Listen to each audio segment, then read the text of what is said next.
Hello and welcome. आज हम लोग सेंटर ऑफ मास स्टार्ट करने वाले हैं और उससे पहले वर्क पावर एनर्जी का एक प्रॉब्लम है जो जेई का प्रीवियस ईयर क्वेश्चन है। इसको डिस्कस कर लेते हैं, फिर हम लोग स्टार्ट करेंगे सेंटर ऑफ मास।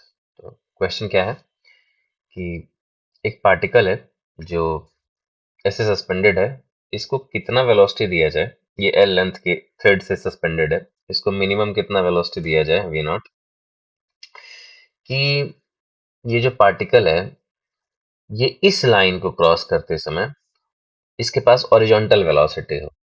अब आप सोच के देखिए कि अगर ये पूरा सर्कुलर मोशन परफॉर्म करता तो किसी भी स्थिति में इस लाइन को क्रॉस करते समय उसके पास हॉरिजॉन्टल वेलोसिटी नहीं होता। क्यों? क्योंकि इस समय इसके पास वेलोसिटी जब टेंजेंट खींचने पर इस डायरेक्शन में मिलता है और इसके पास यहाँ पर वेलोसिटी टेंजेंट खींचने पर इस डायरेक्शन में मिलता है कि नहीं। लेकिन मेरा क्वेश्चन है कि पार्टिकल के पास कैसा वेलोसिटी होना चाहिए, हॉरिजॉन्टल वेलोसिटी होना चाहिए जब ये इस लाइन को क्रॉस कर रहा है, इस लाइन को। तो इसका एक पॉसिबल सिनेरियो सिर्फ ये बनता है कि पार्टिकल यहां से जाते समय तो कोई पॉसिबिलिटी नहीं है, लेकिन अगर ये पार्टिकल क्रॉस करते हुए वर्टिकल सर्कुलर मोशन में यहां कहीं आकर, इसके बीच में कहीं इस रीजन में कहीं आकर अगर इसका टेंशन जीरो हो जाए तो ये पार्टिकल अपने इस टेंजेंशियल वेलोसिटी को लेके प्रोजेक्टाइल कर बैठेगा। और जब ये प्रोजेक्टाइल करेगा तो देयर इज अ चांस कि यहाँ कहीं इसके पास इस लाइन पर हॉरिजॉन्टल वेलोसिटी मिले, यानी इस प्रोजेक्टाइल का मैक्सिमम हाइट वाला पॉइंट इस लाइन पर कहीं मिलेगा, है ना। और अगर ऐसा है तो जब चीजों को हम लोग समझ गए तो इसका सॉल्यूशन करते हैं कि कैसे होगा। आओ देखो, अब मान लेते हैं कि यहाँ पार्टिकल के पास कुछ वेलोसिटी रह गया, लेट्स से कि कुछ v है, और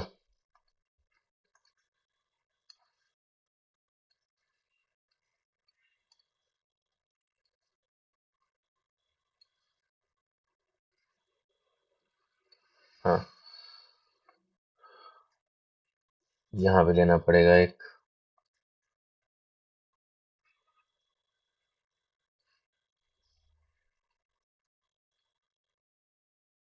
ओके, तो मान लेते हैं ये एंगल जो है, मान लेते हैं ये थीटा है, और हम सभी को पता है ये लेंथ एल है, बिकॉज एल रेडियस में ये रोटेट करेगा, सर्कल परफॉर्म करेगा।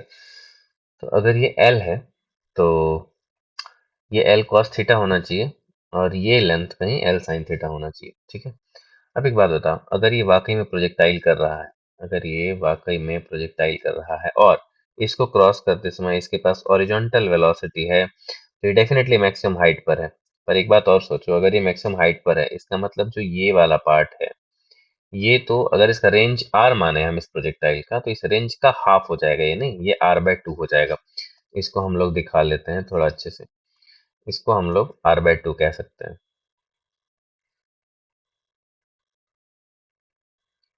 ये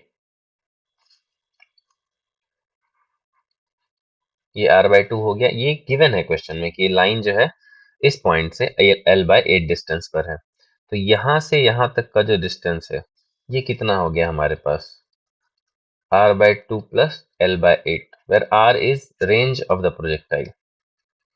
इसको रेडियस से मत कंफ्यूज करना, यहाँ रेडियस l है, where r is range of projectile. और r/2 प्लस l/8 ये डिस्टेंस हमको मिल गया। क्या हम इसको l sin थीटा लिख सकते हैं? हम ये हिंट दे देते हैं, इसको तुम्हें ही बनाना है। ये फर्स्ट इक्वेशन हो गया।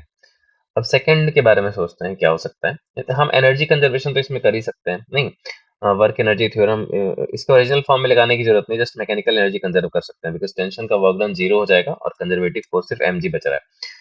तो यहाँ अगर इस रेफरेंस लाइन को जीरो पोटेंशियल एनर्जी मानो तो हम लिख सकते हैं कि इनिशियल सिर्फ काइनेटिक एनर्जी है which is half M v naught square, मान लो इसका मास m है ऑब्वियसली, और यहाँ पर half M v square plus इसके पास पोटेंशियल एनर्जी कितनी ले सकते हैं हम, l plus l cos theta, तो m g l 1 plus cos theta. ये हमारा इक्वेशन नंबर सेकंड हो गया। हम एक और इक्वेशन सोच सकते हैं ये रेंज का, क्योंकि रेंज हमको निकालना पड़ेगा ना।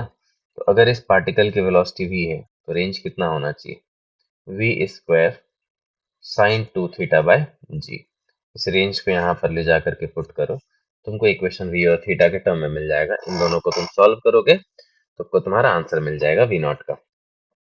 ठीक है, तो चलो अब आगे बढ़ते हैं, देखते हैं कि सेंटर ऑफ मास का क्या सीन है। तो इसको उठा के यहाँ ले आते हैं, बार बार हेडिंग कौन देगा।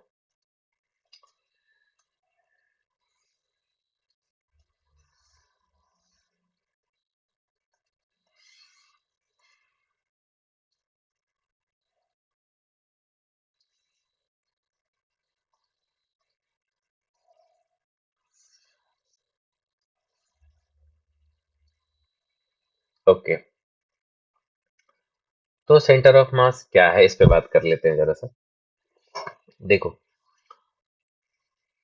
सेंटर ऑफ मास का जो ट्रेडिशनल डेफिनेशन है, जो स्कूल डेफिनेशन रादर, वो है कि एक ऐसा पॉइंट जिस पर हम किसी सिस्टम के इंटायर मास को कंसंट्रेटेड मान सकते हैं। ठीक है, the definition goes a point where the entire mass of the system seems to be concentrated, है कि नहीं।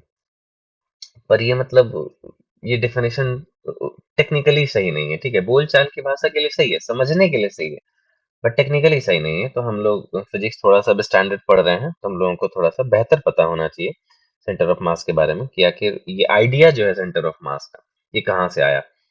तो आओ देखते हैं। चलो पहले उस डेफिनेशन को थोड़ा सा हम लोग देखते हैं कि कैसे सही नहीं है। और बड़ा सिंपल बात है, तुम भी सोच सकते हो क्वाइट सिंपली, कि जैसे मान लो मेरे पास ये एक रिंग हो गया लेट से। ठीक है, इसको रिंग बना लेते हैं। हाँ, इसको, हाँ रिंग बना लेते हैं। अब ये अगर मेरा रिंग है, तो इस रिंग का जो सेंटर ऑफ मास होता है, वो हमको पहले से पता है कि कहाँ होता है, यहाँ बीच में। अगर ये रिंग है, अगर ये रिंग है,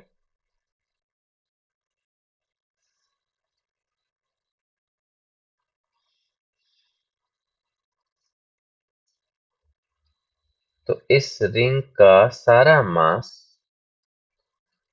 तो इसी रिंग के ये जो बाउंड्री है, जो पेरिफेरी है, जो रिंग है बेसिकली उस पे प्रेजेंट है। ये जो पॉइंट हम जिसको सेंटर ऑफ मास बना रहे हैं रिंग का, यहाँ पे तो मास प्रेजेंट ही नहीं है। फिर हम कैसे कह सकते हैं कि रिंग रिंग का एंटायर मास जिस पॉइंट पे कंसंट्रेटेड होगा, हम उस पॉइंट को सेंटर ऑफ मास बोलेंगे। तो उतना, देखो टेक्निकली गलत है, बट उतना भी गलत नहीं है। उसको अगर तुम ध्यान से देखो तो वो कहता है कि entire mass seems to be और assumed टू बी कंसंट्रेटेड। तो उसका कहने का मतलब है, उसका कहने का मतलब समझ में तब आएगा जब थोड़ा सा हम इसके एक्चुअल डेफिनेशन की ओर चलते हैं। तो देखो, इसका फिजिक्स का एक्चुअल डेफिनेशन क्या है, इसको समझने से पहले हम थोड़ा सा ट्रांसलेटरी मोशन के बारे में बात कर लेते हैं। मान लो मेरे पास एक बॉडी है, ये एक बॉडी है पूरा, और ये मोशन कर रहा है। ये, इसके मोशन के दो इंस्टेंट को हम शो करते हैं, यहाँ और यहाँ। ये पार्टिकल जा रहा है, ओके, तो ले लो ये यहाँ तक है। ठीक है, ऐसे कुछ ले लो, हाँ ऐसे, तो यहाँ तक है। तो अगर इस पॉइंट को ए बोलो, ये यहाँ से चल के यहाँ तक आया। अब सोचो अगर ये एक बॉडी है, होल बॉडी, तो ये ए पॉइंट जिस वेलोसिटी से चल के यहाँ तक गया होगा, ये बी पॉइंट भी उसी वेलोसिटी से चल के यहाँ तक आया होगा। अगर, और ये ट्रांसलेशनल मोशन कर रहा है, ये हम सभी को इतना अंडरस्टैंडिंग है, ये ट्रांसलेशनल मोशन कर रहा है। तो अगर हम एक पूरे बॉडी का मोशन का एनालिसिस करना चाहते हैं, तो देखो, तुम कहोगे ना कि ये बॉडी जो है छोटे छोटे बहुत सारे पॉइंट से मिलके बना है ना, बहुत सारे पॉइंट मासेस से मिलकर मिलके बना है, और हर पॉइंट का इस डायरेक्शन में अपना एक वेलोसिटी है ना, उसको एक छोटा सा मास दे सकते हो। तो ऐसे तो बहुत सारे पार्टिकल से मिलके ये सिस्टम बन गया ना, ये बॉडी बन गया ना। तो हम अलग अलग पार्टिकल का एनालिसिस अगर करेंगे तो हमको बहुत परेशानी होगा। तो इसीलिए हम लोग एक आइडिया इंट्रोड्यूस करते हैं सेंटर ऑफ मास का, कि एक ऐसा पॉइंट ना, मैथमेटिकल पॉइंट, जिसको हम उसके मोशन का एनालिसिस अगर कर लें तो हमको पूरे बॉडी के मोशन का आइडिया हो जाए। ठीक है, ऐसा हो सकता है क्या? बिल्कुल हो सकता है। अभी एक बहुत ही छोटा सा एग्जांपल हम इसी में लेके देते हैं। देखो, अगर ये ट्रांसलेशनल मोशन कर रहा है तो हर पॉइंट की वेलोसिटी v होगी ना। तो सोचो, इसमें करीब करीब लेट्स से कि 100 पॉइंट्स है और 100 पॉइंट्स का वेलोसिटी जो है v करके है। अब हम तुमसे पूछें कि सिस्टम की काइनेटिक एनर्जी कितनी है, तो तुम अगर लिखोगे हाफ एम वी स्क्वायर फिर हाफ एम वी स्क्वायर फिर या m1 m2 कर लेते हैं, यहाँ पे छोटा छोटा टुकड़ा का मास अलग अलग मान लेते हैं, ऐसे करके 100 times half M 100 v square. ये करने से बेहतर तुमको नहीं लगता ये करना चाहिए कि v स्क्वायर तो कॉमन ही है, m1 प्लस हाफ भी कॉमन ही है, तो m1 plus m2 plus m100 यानी 100 टुकड़ा में अगर हम इसको बांटे हैं तो सबको जोड़ेंगे तो इसका मास ही मिल जाएगा, जो मान लेते हैं कैपिटल M। तुम ऐसा नहीं कर सकते कि हाफ m v स्क्वायर। तो तुम सोचो क्या किए, तुम यही तो किए ना कि हम 100 पार्टिकल को डील नहीं किए। अगर सारे की वेलोसिटी एक ही है तो हम बोल दिए कि ऐसा करते हैं ना, सारा का सारा मास किसी एक ही पॉइंट पर प्रेजेंट है, उसका मास पूरे बॉडी का मास वहां पर प्रेजेंट है और उसकी वेलोसिटी वही है जो हर एक पार्टिकल की है कि नहीं? एक बेसिक आइडिया दे रहे हैं, वेलोसिटी हमेशा सेम नहीं होगा ऑब्वियसली। तो हम काइनेटिक एनर्जी आराम से लिख पा रहे हैं हाफ एम वी स्क्वायर, है कि नहीं? ये कितना सही है, कितना आसान है ना। तो अच्छा, अगेन हम आगे बताएंगे कि ये half M V C O M square हम लोग हमेशा नहीं लिख पाएंगे, एक्चुअली नहीं ही लिखेंगे। ठीक है, ये प्योर ट्रांसलेशनल मोशन में ही वैलिड हो पा रहा है इस एग्जांपल में। तो बट मेरा आइडिया समझने की कोशिश करो कि हम क्या समझाना चाह रहे हैं। अभी क्या फॉर्मूला बाद में सही होगा गलत होगा वो हम लोग डील करेंगे, but for the time being ये समझने की कोशिश करो कि सेंटर ऑफ मास एक आइडिया है जो ट्रांसलेटरी मोशन में हम बॉडी के अलग अलग पार्ट, मतलब बॉडी के अलग अलग पार्ट्स के अलग अलग वेलोसिटी को हैंडल नहीं करेंगे, हम अलग अलग पार्टिकल के मोशन का एनालिसिस ना करके पूरे होल बॉडी के मोशन का एनालिसिस करने के लिए बस एक पॉइंट चूज करेंगे और वो पॉइंट हमको हेल्प करेगा इंटायर बॉडी के मोशन के एनालिसिस में। ठीक है, तो सेंटर ऑफ मास का अगर हम एक्चुअल डेफिनेशन डील करें थोड़ा सा, तो हम बोलेंगे कि centre of mass is some special point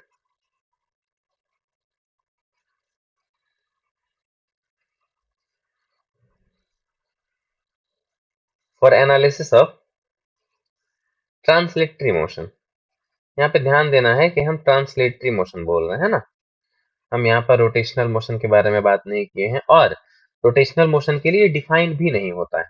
अब तुम अगर थोड़ा सा पढ़ रखे हो तो तुम कह सकते हो कि सर टॉर्क वॉर में तो हम लोग लेते हैं, तो वो अलग बात है। हम टॉर्क में सिर्फ सेंटर ऑफ मास को कैलकुलेट कर, टॉर्क में फोर्स को mg को दिखाने के लिए बस उसके सेंटर ऑफ मास को यूज करते हैं कि हम वहां पे एक फोर्स mg दिखा सकते हैं।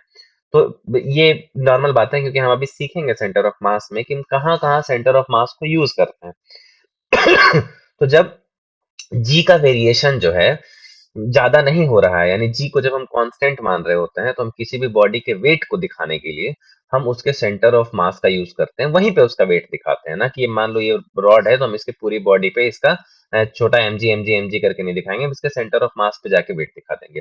और सेंटर ऑफ मास और सेंटर ऑफ ग्रेविटी, इवन तो ये दो अलग अलग चीज है, जब डिस्कशन की जरूरत पड़ेगी हम करेंगे इसको ग्रेविटेशन वगैरह में, but for the time being इस चैप्टर में centre of mass centre of gravity same ही है अगर हम ये वर्ड यूज करते हैं तो। ठीक है, तो रोटेशनल मोशन वगैरह का के लिए इसको डिफाइन नहीं करा गया है। बेसिकली सेंटर ऑफ मास को ट्रांसलेटरी मोशन के एनालिसिस के लिए डिफाइन किया गया है, एक स्पेशल पॉइंट, एक मैथमेटिकल पॉइंट। तो हमको इसका एक, तो अब सोचो, ये जो रिंग है, जब हम कहते हैं कि इसका एंटायर मास यहाँ पर कंसंट्रेटेड है, तो हम ये नहीं कहना चाह रहे कि यहाँ पर सच में मास कंसंट्रेटेड है, टेक्निकली वो गलत हो जाएगा। लेकिन हम ये कहना चाह रहे हैं कि अगर हमको इस पूरे रिंग के ट्रांसलेशनल मोशन को एनालाइज करना है, एनालिसिस करना है, तो हमको पूरे रिंग के हर एक पार्टिकल का एनालिसिस करने की जरूरत नहीं है। हम बस ये पार्टिकल पकड़े, ये पॉइंट पकड़े और हम इसके मोशन का एनालिसिस कर दिए, हमको पूरे रिंग के मोशन का एनालिसिस मिल जाएगा। तो यही कहने का मतलब होता है सेंटर ऑफ मास में। अब अगर यहाँ तक क्लैरिटी है, तो हम लोग थोड़ा सा सेंटर ऑफ मास का मैथमेटिकल डेफिनेशन समझने की कोशिश करते हैं। ये मैथमेटिकल डेफिनेशन क्या है सर? जरा सोचो एक बार को कि अभी वर्क फॉर एनर्जी में हम एक छोटा सा बात बताए थे कुछ दिन पहले कि किसी भी फोर्स के कंजर्वेटिव होने का कंडीशन है कि जो उसका कर्ल है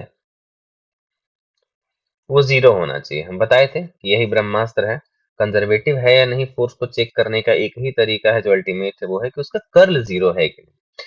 अब ये हम लोग बना लिए कंजर्वेटिव फोर्स के लिए, लेकिन एक्चुअली में तुमको पता होना चाहिए कि ये मैथमेटिक्स का कॉन्सेप्ट है, कर्ल, डाइवर्जेंस वगैरह। और वो कहता है कि कोई भी फंक्शन है, हमको फोर्स से लेना देना है ही नहीं। किसी भी तरह का कोई भी फंक्शन है, अगर उस फंक्शन का, मान लो उस फंक्शन को हम एफ से दिखा रहे हैं, तो उस फंक्शन का अगर हम कर्ल जीरो अगर कर्ल जीरो आ रहा है वेक्टर फंक्शन का, तो हम उस फंक्शन को कंजर्वेटिव फंक्शन बोलेंगे। ठीक है। अब हम इस कॉन्सेप्ट को फिजिक्स में ले आए कि यार ऐसा कुछ फोर्सेस है जिसका कर्ल जीरो आता है।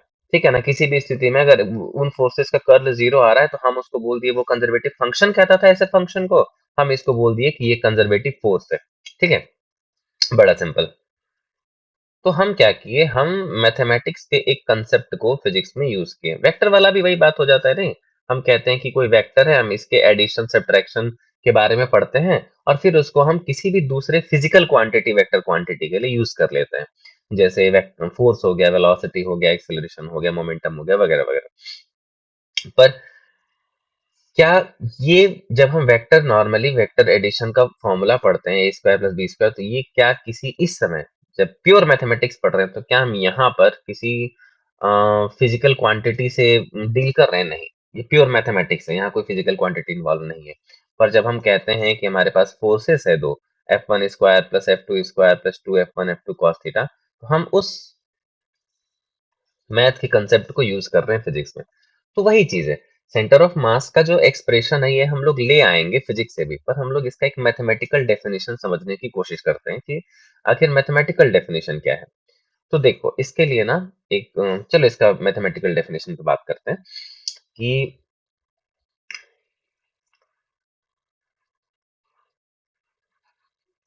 सेंटर ऑफ मास जो है,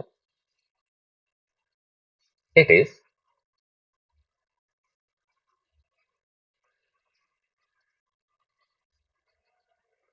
वेटेड मीन ऑफ, मीन और एवरेज कुछ भी कह सकते हो तुम, पोजीशन वेक्टर ऑफ मास।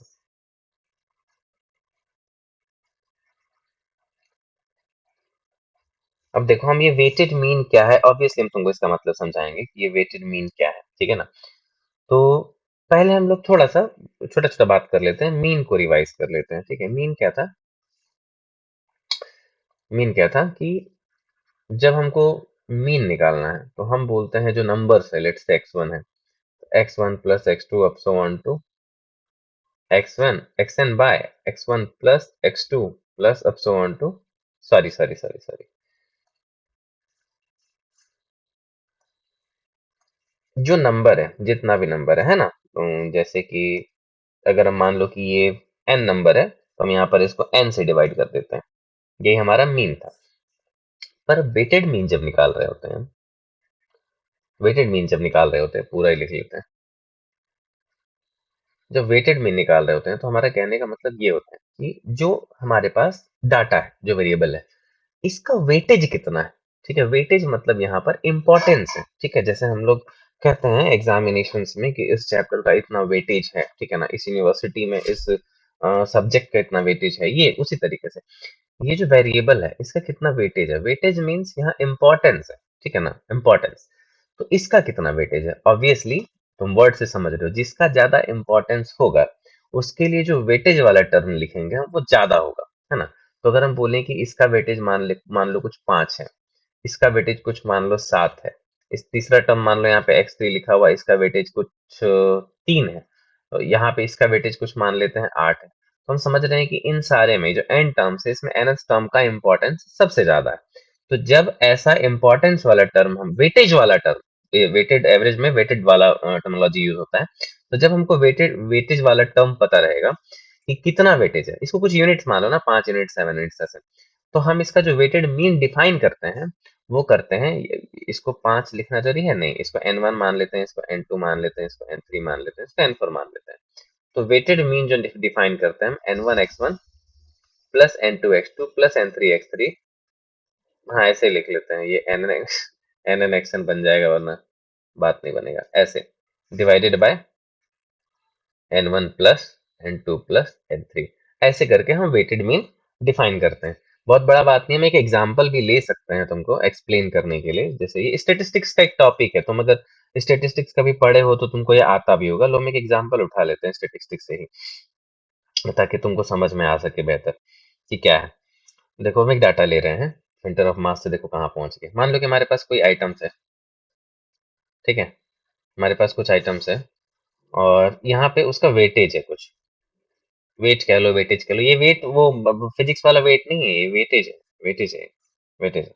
मान लो ये आइटम्स जो है, यहाँ पे 10 है, यहाँ पे 15 है, यहाँ पे 20 है, यहाँ पे 25 है, यहाँ कुछ 30 है, यहाँ कुछ 35 है, ठीक है। और वेटेज कुछ दिया हुआ है कि इसका 6 है, इसका 9 है, इसका 4 है, इसका 10 है, इसका 5 है, इसका 2 है, ठीक है। तो सोचो अगर तुम इसका मीन निकालो, चलो देखते हैं क्यों दोनों डिफरेंट डिफरेंट है। इसका मीन निकालते हैं, कितना हो जाता है ये 10 और 15, 25, 25, 50, 50 और 50, 100, तो 135। और टोटल नंबर कितना हो गया, 3 3 6। इसको डिवाइड करते हैं, 6 टू 12 और 1 बचेगा, तो 12, 3 6 5 30, तो 12.5 आ रहा है मीन। और इसका जो वेटेड मीन है ये कितना आ जाएगा, मल्टीप्लाई करना पड़ेगा n1x में, तो इसको मल्टीप्लाई करते हैं। 6 into 10 plus 9 into 15 plus 4 into 20 plus 10 into 25 plus 5 into 30 और plus 2 into 35 divided by the sum of weightage. So 6 plus 9 plus 4 plus 10 plus 5 plus 2.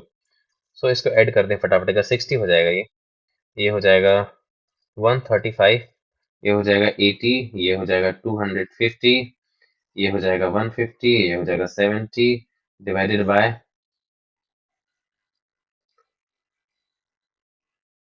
36. So the sum will be, well, let's add it, 65 plus 80 plus 250. So this goes 745 and divided by 36, तो हमको मिलता है 20.69। तुम देखो mean अलग आ रहा है कि नहीं, वेटेड मीन अलग आ रहा है। तो अगर ये वेटेड मीन है तो दोनों सेम चीज नहीं है कि नहीं, ये दोनों अलग अलग है। तो जब हम आओ अब इस बात को यूज करते हैं सेंटर ऑफ मास को डिफाइन करने के लिए। अब देखो ये ना मैथमेटिक्स है, जैसा अभी हम तुमको बता रहे थे कि कर्ल जीरो होता है किसी भी कंजर्वेटिव फंक्शन के लिए। अब जीरो होता है तो होता है, हम वहां पे क्वेश्चन नहीं करते हैं, अब मैथ वाले से जाके क्वेश्चन करो। हम लोग उस कंसेप्ट को यूज करते हैं फिजिक्स में। जैसे साइनोसॉइडल फंक्शन को हम समझते हैं कि y इक्वल्स टू, अगर 2 sin x लिखा है तो हम कहते हैं कि ये जो है बेसिकली इसका मैक्सिमम वैल्यू है कि नहीं। जब इसका कर्व अगर ड्रॉ करोगे तो हम बोलते हैं कि ये इसका मैक्सिमम वैल्यू है 2 और -2, ये या एम्पलीट्यूड है। पर जब हम लोग फिजिक्स में एसएचएम के लिए आते हैं तो हम इस एम्पलीट्यूड को कुछ और नाम देते हैं, हम कहते हैं कि मैक्सिमम डिस्प्लेसमेंट है ना, वो मैथमेटिकल टर्म नहीं रह जाता, there is some physical quantity associated with it. हम लोग टाइम पीरियड निकालते हैं, फ्रीक्वेंसी निकालते हैं, वो सारा चीज निकालते हैं, जबकि मैथमेटिक्स में ऐसा नहीं होता। हम लोग मैथमेटिक्स को यूज करते हैं फिजिक्स में, ऐसे ही पूरा साइंस ऑपरेट होता है। खैर लोग मुद्दे से भटक न जाए, तो हम जो ये वेटेड मीन वाला कॉन्सेप्ट जानते हैं स्टेटिस्टिक्स से, मैथ से, हम इसको यूज करेंगे, ठीक है, हम सेंटर ऑफ मास को डिफाइन करने के लिए। तो आओ देखते हैं कैसे। तो देखो हम कह रहे हैं ना कि मेरे पास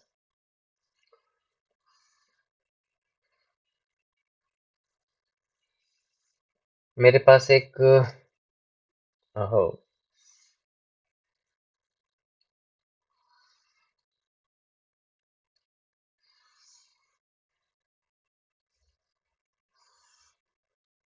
ये कुछ कोऑर्डिनेट सिस्टम सा है। अब मेरे पास मासेस है, यहाँ कुछ m1 हो गया, यहाँ कुछ m2 हो गया, कुछ ऐसे ही m3 ले ले रहे हैं, और कुछ mn हो गया।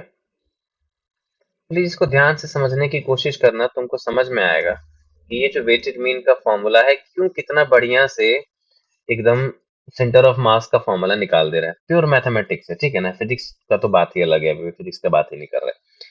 तो तुम देख सकते हो,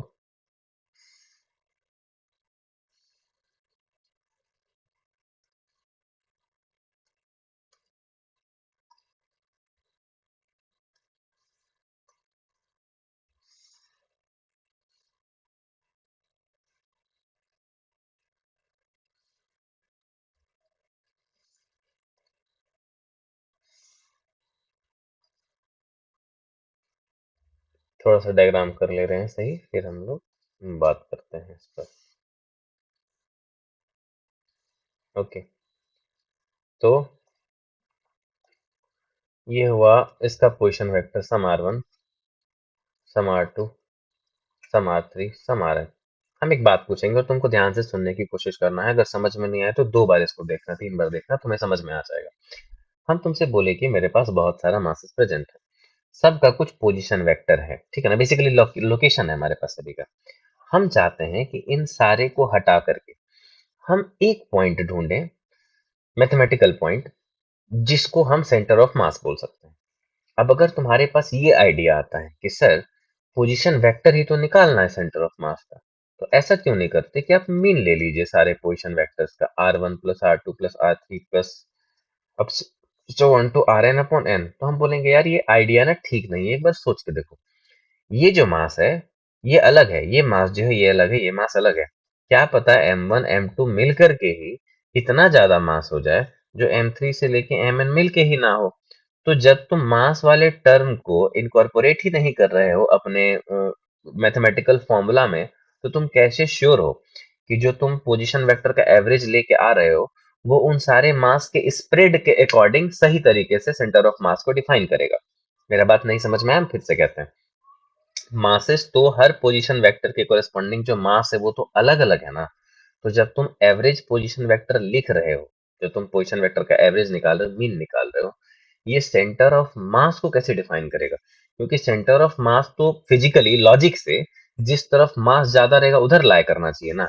ये तो किसी भी मास के लिए वही आंसर देगा, यानी उस पॉइंट्स पर कितना भी मास हो एक ही एक्सप्रेशन आएगा मीन पोजीशन वेक्टर का। तो ये तरीका गलत हो जाता है। बट एक ये school of thought weighted mean वाला, कि अगर ये मास ज्यादा है, जो मास कम है उसको उसके पोजीशन वेक्टर से मल्टीप्लाई करके, यानी हम मीन नहीं निकाल के हम वेटेड मीन निकाल रहे हैं, ये एक तरीका हम डिफाइन कर रहे हैं सेंटर ऑफ मास को निकालने का, मैथमेटिकल पॉइंट निकालने का। तो हम इसको ऐसे डिफाइन करते हैं कि अगर हमको सेंटर ऑफ मास का पोजीशन वेक्टर चाहिए तो हम उस मास को भी इनकॉर्पोरेट करेंगे अपने मीन में, और हम लिखेंगे m1r1 plus m2r2 plus m3r3 up so on to mnrn upon m1 plus m2 plus m3 up so on to mn। ये देखो, यानी इस पोजीशन वेक्टर का वेटेज एक तरीके से कह सकते हो कि ये मास डिसाइड कर रहा है। इस पोजीशन वेक्टर का वेटेज जो है ये डिसाइड कर रहा है कि इसका कितना वेटेज है, इसका कितना इंपॉर्टेंस है।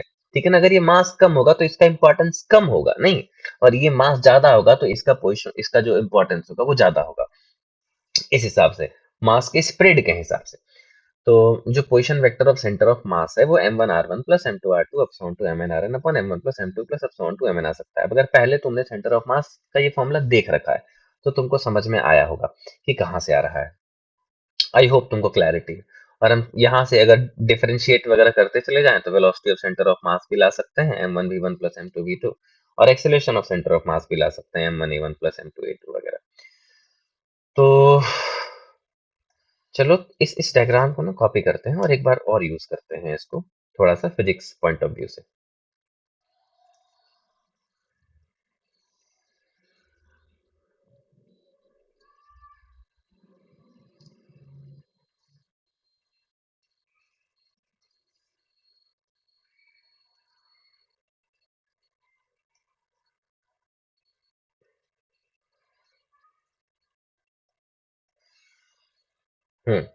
इसको देखो, जब हम कह रहे हैं कि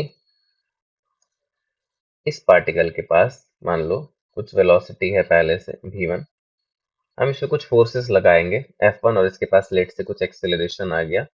एक्चुअली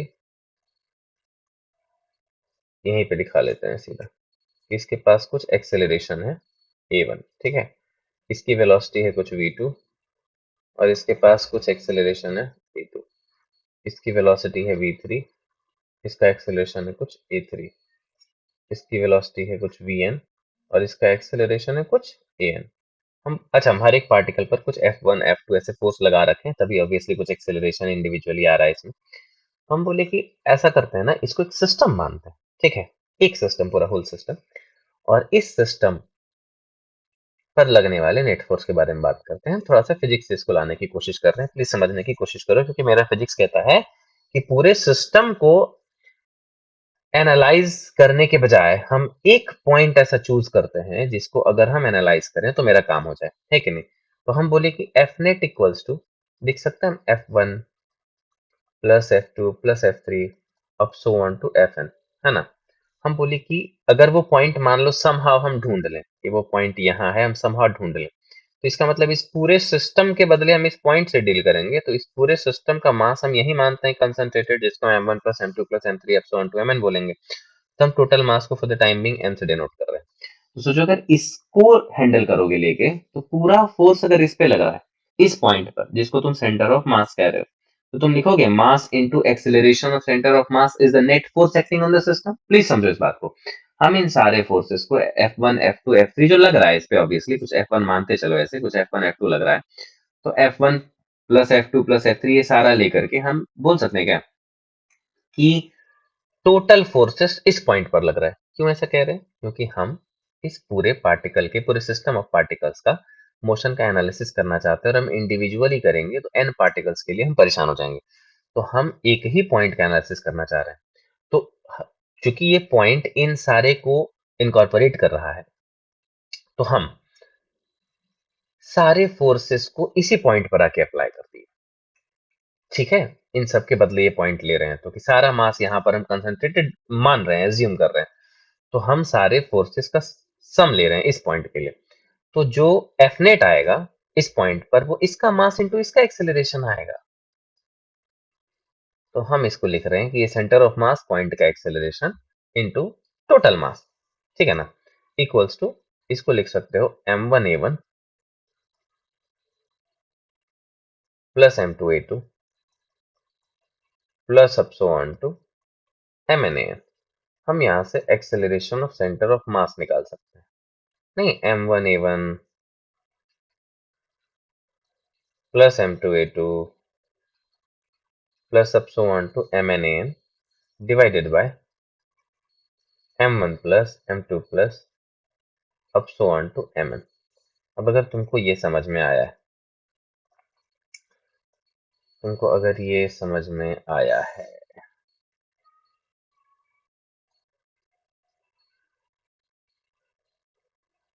ना, तो हम लोग यहाँ से वेलोसिटी ऑफ सेंटर ऑफ मास वगैरह भी निकाल सकते हैं। क्वाइट सिंपल है, इसको टोटल मास मान लो m ऐसे, और acceleration of centre of mass को dvcom बाय dt ले सकते हो, equals to m1 into dv1 by dt plus m2 into dv2 by dt plus mn into dvn by dt, है ना। ये नीचे वाला हम इधर मल्टीप्लाई कर चुके हैं। अब dt वाले टर्म को अगर कैंसिल कर दो और बाकी को इंटीग्रेट कर दो, m integration of dvcom equals to m1 integration of dv1 plus m2 integration of dv2 plus अब so on to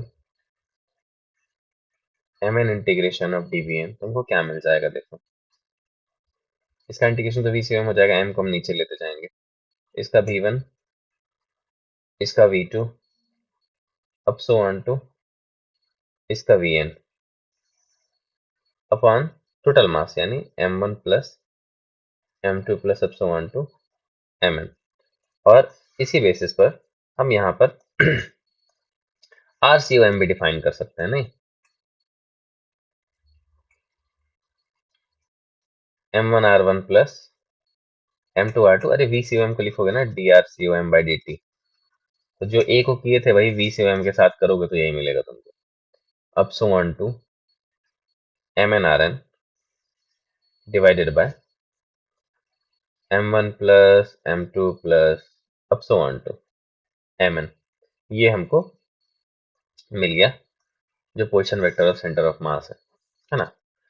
तो इस जो position vector of centre of मास आया हमारा, हम इससे x कोऑर्डिनेट, y कोऑर्डिनेट और z कोऑर्डिनेट भी निकाल सकते हैं, और वो जरूरी है सिस्टम ऑफ पार्टिकल्स के लिए। जो इंडिविजुअल पार्टिकल्स का ग्रुप आएगा, जैसे यहाँ ये आरसीओएम क्या है, ये आरसीओएम क्या है, चलो पहले इसको लिख लेते हैं। आरसीओएम क्या है? X coordinate of centre of mass I cap plus Y coordinate of centre of mass J cap plus Z coordinate of centre of mass K cap, है कि नहीं?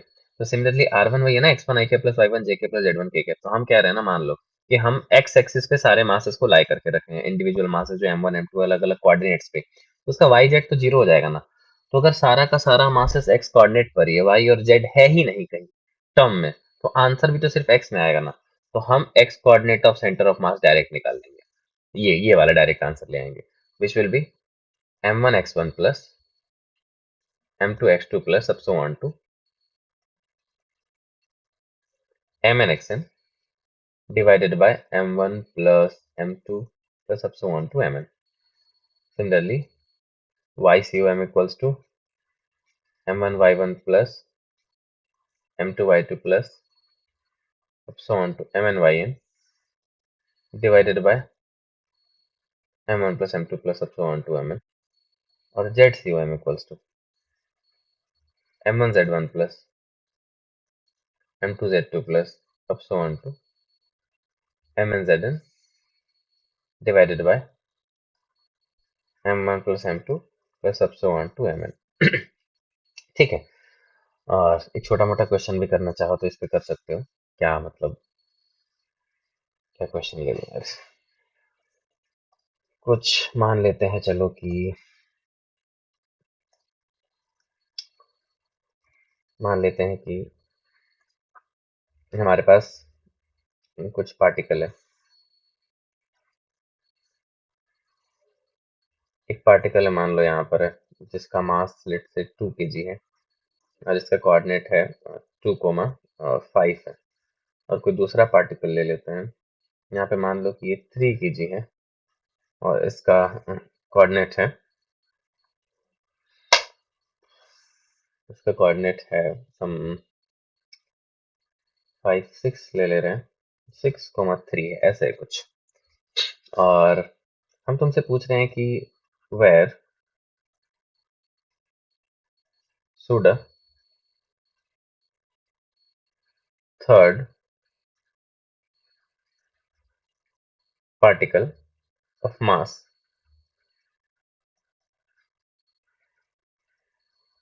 4 kg be placed so that center of mass is at, थोड़ा funny कर देते हैं, 0,0 कर देते हैं क्या, या छोड़ो हटाओ कुछ और कर देते हैं, centre of mass is eight anything जो बढ़िया लगे, 3, -5 ऐसा कुछ कर दो, ऐसा है, ठीक है। तो कैसे सॉल्व करेंगे इसको यार, सिंपल है नहीं, आर सी ओ एम ये दे दिया नहीं, 3 i cap -5 j cap m1 r1 plus m2 r2 plus m3 r3 divided by m1 plus m2 plus m3.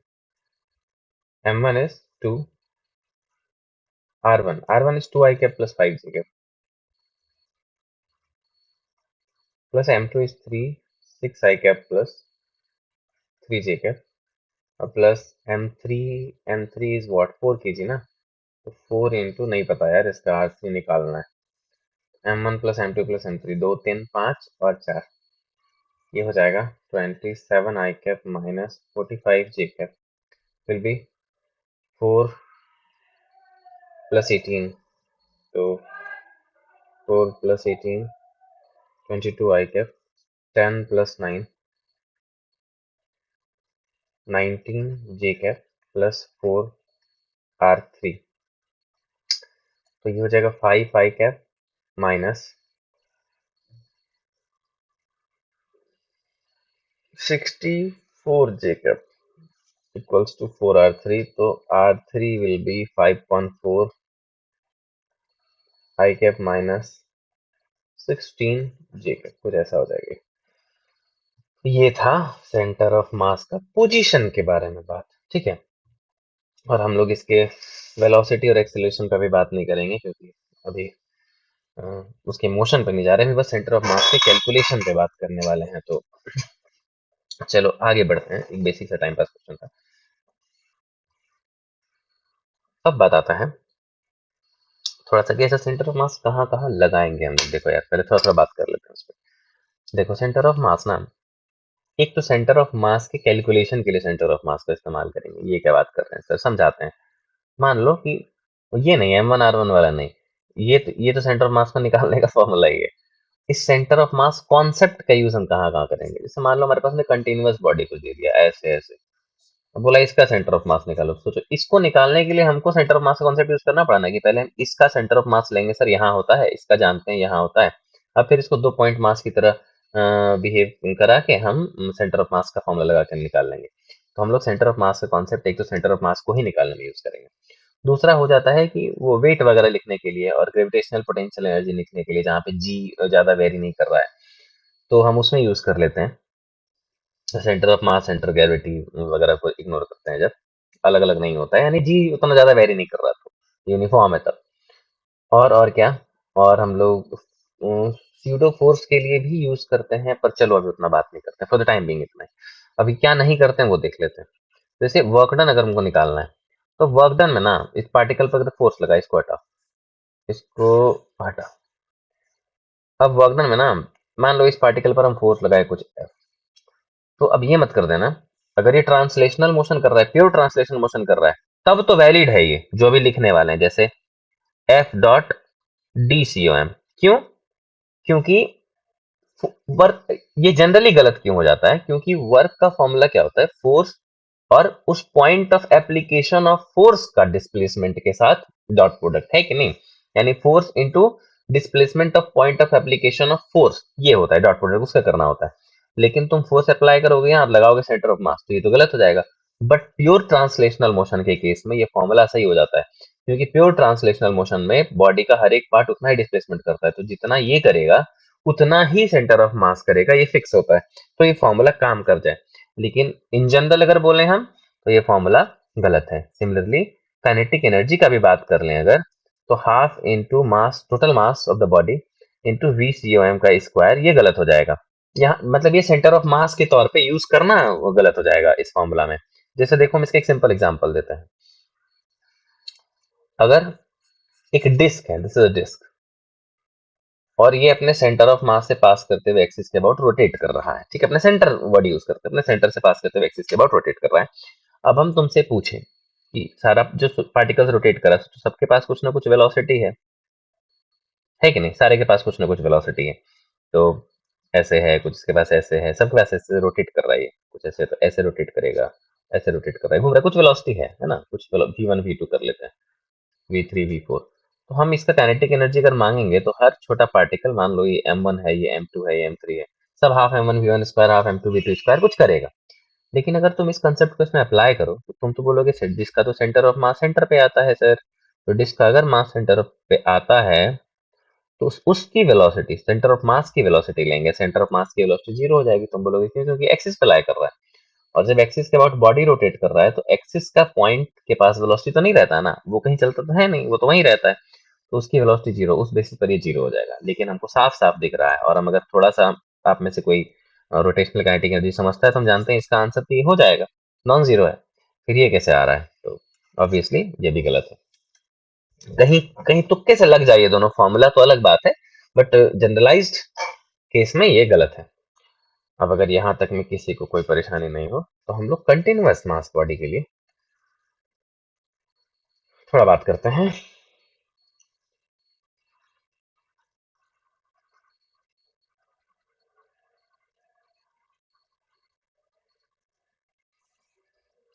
For continuous bodies, देखो जो डिस्क्रीट पार्टिकल सिस्टम था, यानी अलग अलग M1 अलग, M2 अलग, ऐसा, उसके लिए हम RCOM लिख लिया, M1R1 plus M2R2 upon M1 plus M2, ऐसे टाइप से।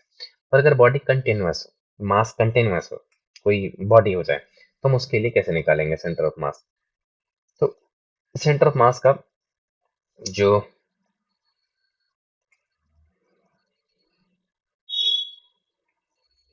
सेंटर ऑफ मास का जो पोजीशन वेक्टर है, वो निकालेंगे ऐसे पर्टिकुलर केस में integration of RCDM upon integration of DM। ये RC क्या है सर? तो RC इज पोजीशन वेक्टर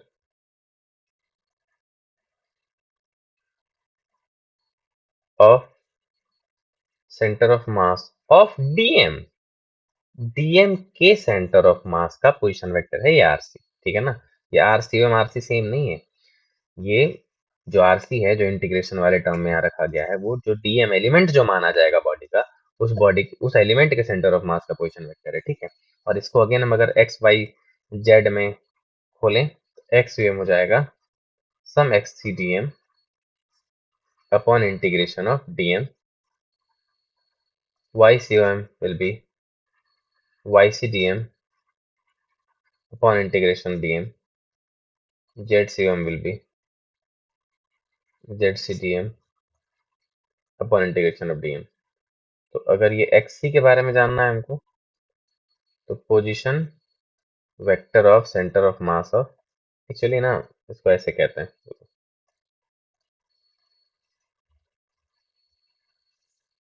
इसको कहते हैं X coordinate of center of mass of DM।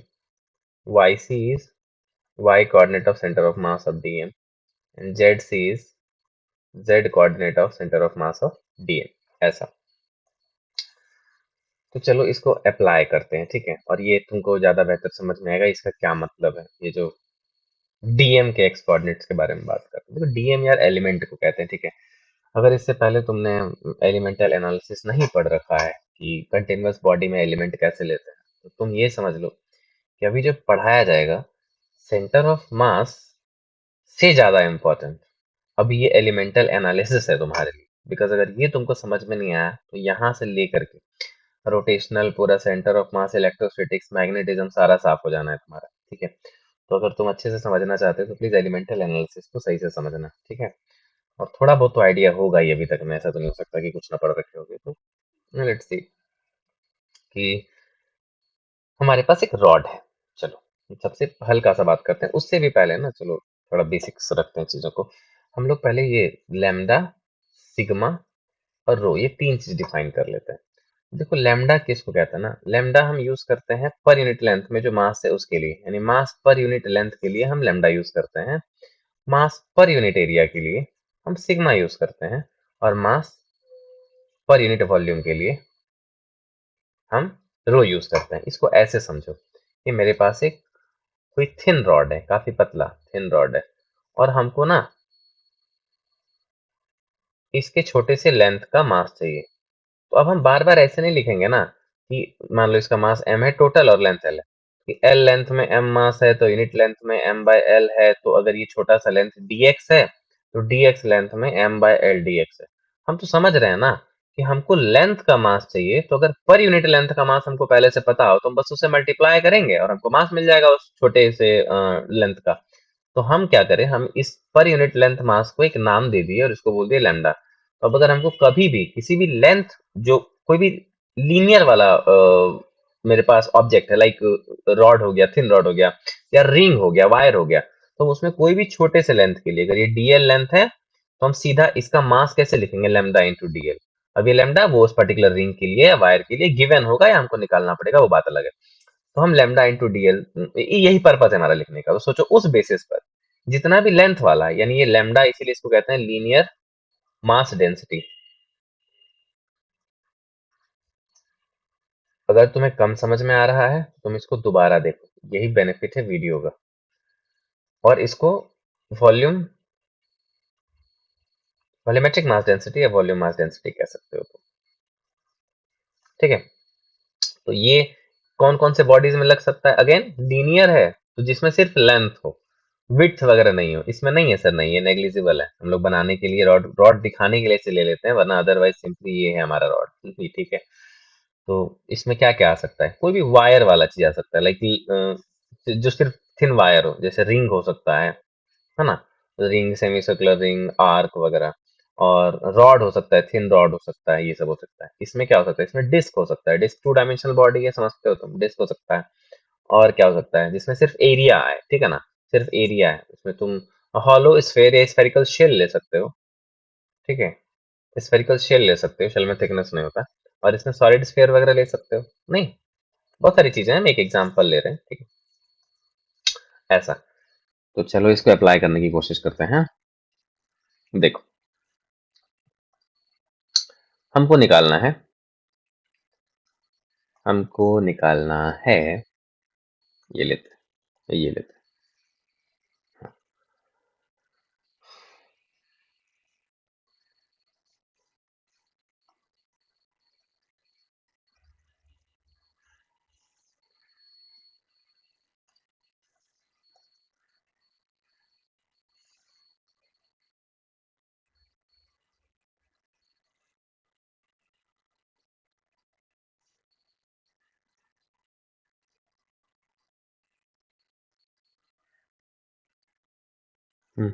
वाह।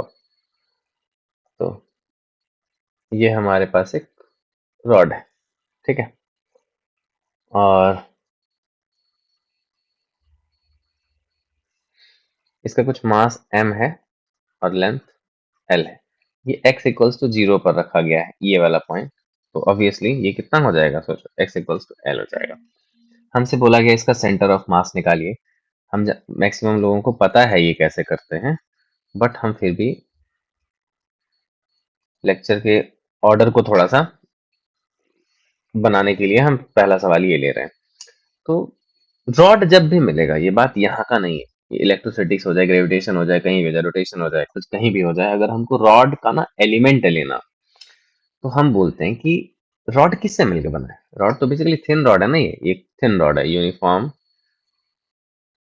थिन रॉड है, और ये रॉड थिन है तो सिर्फ इसके पास पॉइंट है, पॉइंट मासेस है, तो हम बोलेंगे बहुत सारे पॉइंट मासेस से मिलकर बना है। इनफाइनाइट, बहुत सारे पॉइंट मासेस से मिलकर बना है, बहुत सारे पॉइंट मासेस से मिलकर बना है ये।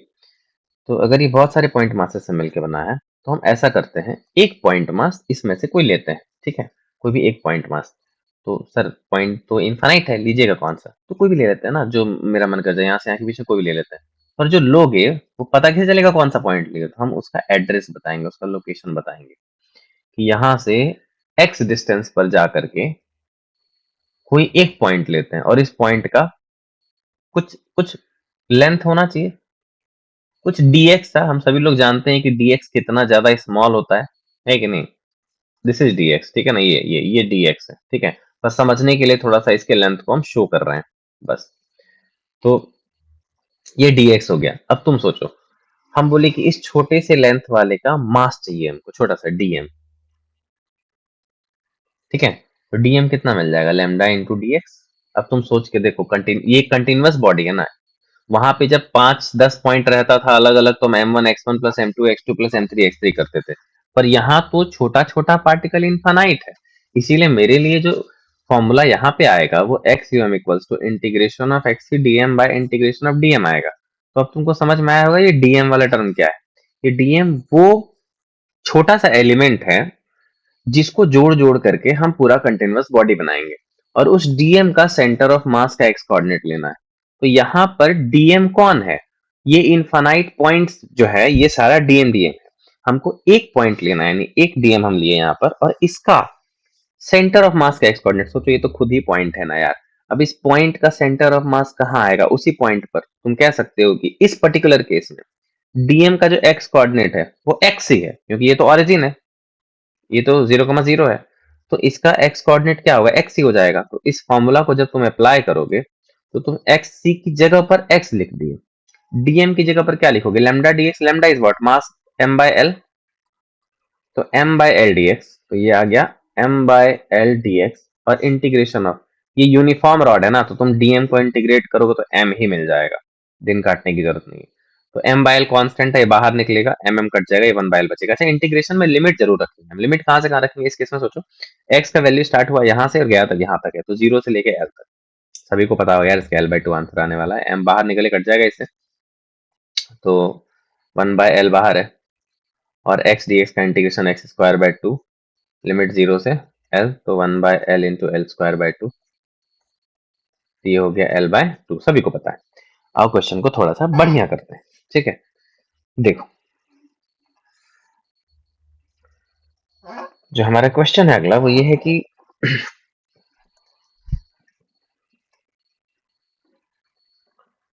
हमारे पास एक रॉड है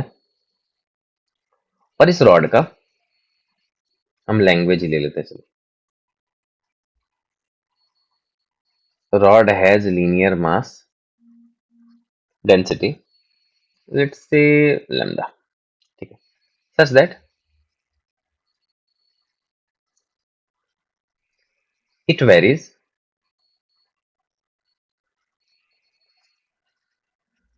along length with x, वाह, linearly, ठीक है।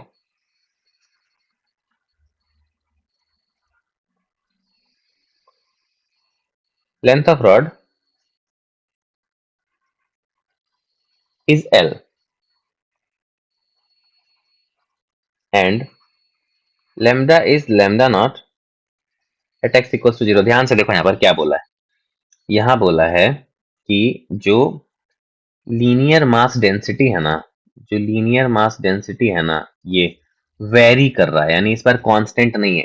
यानी इस बार हम lambda into D X equals to D M नहीं लिख सकते, बिकॉज लैम्डा खुद कांस्टेंट नहीं है। मतलब lambda into D X equals to D M लिख सकते हैं उस छोटे से एलिमेंट के लिए, पर हम पूरे बॉडी के लिए lambda into L equals to M नहीं लिख सकते।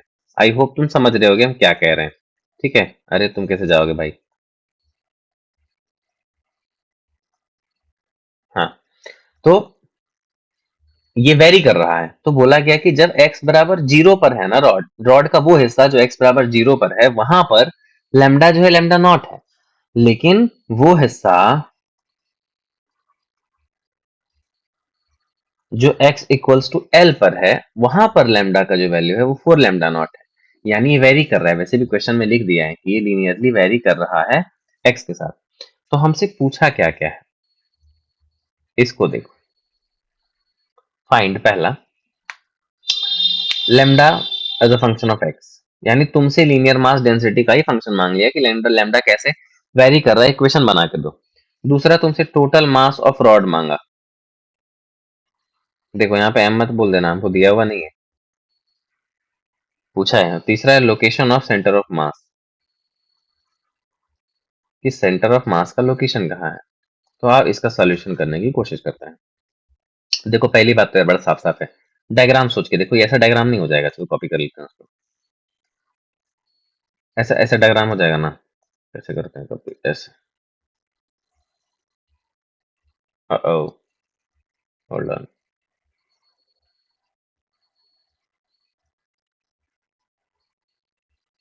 Okay, so this is it. एक डुप्लीकेट लो और लेके यहाँ आ जाओ।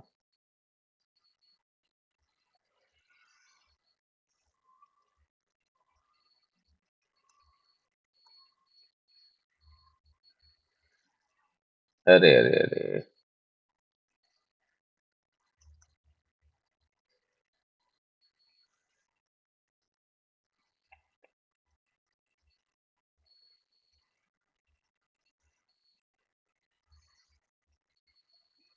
बड़ा मेहनत हो गया।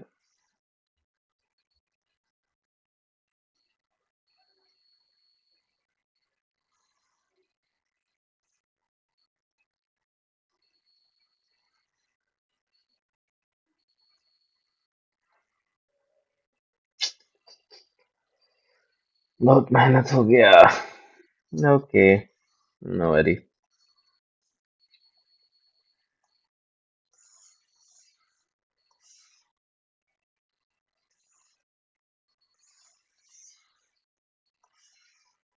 अरे यार पता नहीं, हटाओ इसको बस।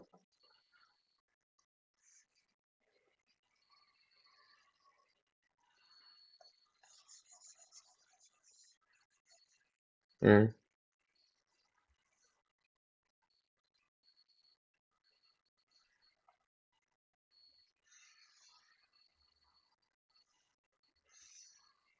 इतने से काम हो जाएगा अपना। अब देखो, तो डायग्राम को हम लोग थोड़ा सा फिर से बना लेते हैं, थोड़ा टाइम वेस्ट हो गया, सॉरी उसके लिए।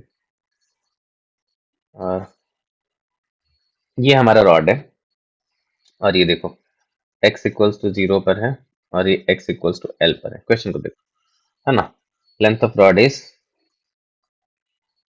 l and lambda equals to lambda not at x equals to 0, यानी यहाँ पर lambda equals to lambda not है, और यहाँ पर lambda equals to 4 lambda not है। ये x बराबर l हो गया, लेंथ l है, मास हमको नहीं पता। तो हम लोग इसको कैसे सॉल्व करेंगे आप देखते हैं। एक बात वो बोल के हमको बहुत बड़ा हिंट दे दिया, हमसे बोला ना कि लैम्डा लीनियरली वेरी कर रहा है, और हमको एक आइडिया है कि अगर कोई भी चीज लीनियरली वेरी करता है तो उसका एक्सप्रेशन कुछ ax प्लस बी या a प्लस बी एक्स इस टाइप से होता है। तो सोचो, अगर x बराबर 0 का बात है, तो x इक्वल्स टू 0 पुट करोगे तो ये वाला टर्म तो 0 हो गया, तो लैम्डा इक्वल्स टू a बच गया, और उसने बोला कि lambda equals to lambda not x बराबर 0 पर, तो तुमको a का वैल्यू नहीं मिल गया, ये तो लैम्डा नॉट हो गया। सेकंड बोला, जब तुमको ये पता चली गया कि a लैम्डा नॉट है, सोचो, तो lambda equals to lambda not plus B into X, और एक्स का वैल्यू जब एल रखोगे तो यहाँ जो बी है, ये लैम्डा का वैल्यू कितना बोल रहा है, 4 लैम्डा नॉट, तो 4 लैम्डा नॉट में लैम्डा नॉट घटा दो इधर ला करके, तो यहाँ क्या मिल गया, बी इंटू एल, तो ये हो गया 3 लैम्डा नॉट, और बाय एल करोगे तो बी, यानी बी का वैल्यू हमको क्या मिला, बी का वैल्यू क्या मिला, बी का, जस्ट बी का वैल्यू मिला हमको 3 लैम्डा नॉट बाय एल। तो मेरा जो लैम्डा हो गया, यानी पहला नंबर जो lambda as a function of X मांग रहा था, वो क्या हो गया, lambda is A which is lambda not plus B which is 3 lambda not by L into X. ये मेरा पहला आंसर हो गया। अब दूसरा नंबर मेरे से पूछा है, कॉमन वॉमन भी ले सकते हो, इस तरीके से क्लास में बहुत बार करा चुके हैं, 1 प्लस क्या हो जाएगा 3x बाय एल टाइप से, ऐसे। अब बी नंबर क्वेश्चन है हमारा, टोटल मास ऑफ रॉड, कि रॉड का टोटल मास कितना है। ये मस्त है नहीं, तो बड़ा ठीक है, अब देखते हैं। एक्स पे जाके हम एक dx का एलिमेंट लिए। अच्छा सोचो कि अगर ये यूनिफॉर्म रॉड होता, तुमको समझ में आ जाएगा बेटा। अगर ये रॉड यूनिफॉर्म होता तो लैम्डा कांस्टेंट होता, यही तो मतलब होता है यूनिफॉर्म का। तो अगर रॉड यूनिफॉर्म है, मतलब पर यूनिट लेंथ में सेम मास है, तो हम बोलते हैं लैम्डा तो पूरे के लिए कांस्टेंट है, तो लैम्डा इंटू एल कर दो, मास आ जाएगा बल्ले बल्ले, है कि नहीं, कोई दिक्कत नहीं है। बट ये कह रहा है कि लैम्डा कांस्टेंट ही नहीं है, हर हर एक्स के लिए अलग अलग लैम्डा है। देखो एक्स का अलग अलग वैल्यू भरोगे तो लैम्डा अलग अलग आएगा, है कि नहीं। यानी यहाँ वाले लैम्डा को डीएक्स लेंथ से मल्टीप्लाई करोगे, और यहाँ वाले लैम्डा को डीएक्स लेंथ से मल्टीप्लाई करोगे, तो दोनों सेम मास नहीं देगा इस बार, पर यूनिट लेंथ में सेम मास नहीं है, नॉन यूनिफॉर्म रॉड है। ठीक है, ये कैसा रॉड है, ये नॉन यूनिफॉर्म रॉड है। तो अगर तुमको ये बात समझ आया, तो चलो हम लोग क्या करेंगे, हम बोलेंगे यार लैम्डा तो वेरी कर रहा है एक्स के साथ, तो ऐसा करते हैं, किसी एक्स पर जाकर के लेमडा का वैल्यू लिख लेते हैं। लिख लिए, ये रहा किसी एक्स पर जाकर के लेमडा का वैल्यू, यही तो क्वेश्चन भी था पहला नंबर। और हम बोले कि लेमडा एक्स के साथ वेरी कर रहा है, पर अगर हम एक्स में चेंज बहुत छोटा सा लें, कितना छोटा सा, तो dx जितना हम अगर चेंज कराएं, तब तो हम लेमडा को इतने छोटे से चेंज के लिए एक्स का कांस्टेंट मान सकते हैं। बोले हाँ, उतने छोटे से एक्स के लिए मान सकते हो, तो तुम बोलोगे तब तो हमको डीएम मिल जाएगा ना, लेमडा इंटू डीएक्स। हाँ हाँ बिल्कुल मिल जाएगा। तो लेमडा का value lambda not 1 plus 3x by L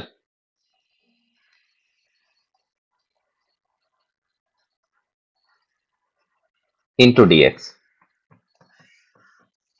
तो ये हो गया हमारा, अच्छा लेमडा का एक्सप्रेशन ये रहा, और इंटू डीएक्स, ये हमारा छोटा सा मास डीएम मिला है। हमको टोटल मास चाहिए, नहीं हमको टोटल मास चाहिए। हम बोलेंगे ऐसे जितने भी डीएम्स हैं, ऐसे जितने भी डीएम है, सारे डीएम का इंटीग्रेशन, तो सारे डीएम का हम इंटीग्रेशन करेंगे। लेमडा नॉट कांस्टेंट है, इसको बाहर कर दिए, इंटीग्रेशन में बच जाएगा कौन, इसको ना एक्चुअली और खोल ही दो तो ज्यादा सही रहेगा, नहीं इसको खोल ही दो, ये हो जाएगा लेमडा नॉट डीएक्स, ठीक है, इसका इंटीग्रेशन अलग, अब plus 3 lambda not by L X D X, इसका इंटीग्रेशन। एक्स का वैल्यू कहां से कहां तक जाएगा, 0 से एल तक, पिछले वाले एग्जांपल से समझ में आ गया होगा। तो लेमडा नॉट डीएक्स का इंटीग्रेशन एक्स, लिमिट एल से 0, तो लेमडा नॉट एल हो गया, प्लस 3 लेमडा नॉट एल बाहर आ गया, एक्स डीएक्स का इंटीग्रेशन एक्स स्क्वायर बाय 2, जो हमको देगा बेसिकली क्या, एल स्क्वायर बाई टू, तो ये ऐसे खत्म हो गया।